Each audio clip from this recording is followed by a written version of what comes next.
Let's bring in ABC News contributor, former U.S. ambassador to NATO, Lieutenant General Doug Lute, for more. Doug, thank you for coming on. Sources tell ABC News Putin demanded Ukraine withdraw from the Donetsk region in exchange for halting Russia's offensive on two more southeastern regions. What do you make of that demand, and how do you expect Ukraine to respond? Well, I think your correspondents laid it out pretty well. I mean, Putin is asking for the surrender of Ukrainian territory, which he's been unable to capture since 2014 by way of military means. So he hopes to gain at the negotiation table what he hasn't been able to gain on the battlefield. And of course, Zelenskyy will resist this forfeiture of territory for a number of reasons. First of all, as you've outlined, this area features a very strong defensive belt, which is held up against Russian pressure for 10 years.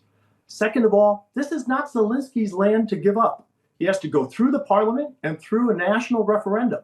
Polling indicates that something like 75% of the Ukrainian people do not favor giving up this land.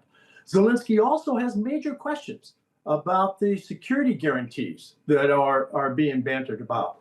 Will they really come to Ukraine's aid if needed? And then finally, a very interesting phrase that Putin used in Alaska. He talked about a peace settlement having to deal with the root causes of the war. And for him, that's much broader than a slice of land.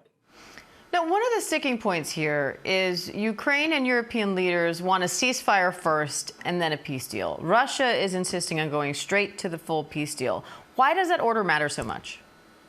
Well, it matters a lot because in the meantime, without a ceasefire, Ukrainian civilians are continually targeted, as they have been over the last couple of nights since the Alaska summit, and as they have been in an increasingly deadly way over the last 6 months of the Trump administration. The Russian attacks on Ukrainian civilians have spiked since January of this year.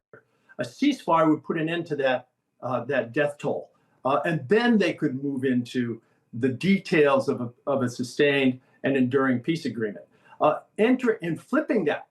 Flipping that script, starting with a peace agreement, means perhaps 1 or 2 years of negotiations on details that neither party agreed on. And White House Special Envoy Steve Witkoff says Russia conceded that the U.S. could provide Article 5-like protection for Ukraine. How would that work without NATO? Good question. There's no such thing as Article 5-like.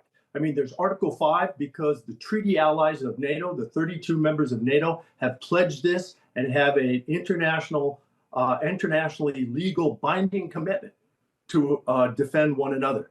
That would not be the case with some sort of loose promise that could sort of approximate Article 5. You either have Article 5 or you do not. All right, former NATO ambassador, Lieutenant General Doug Lute, thank you.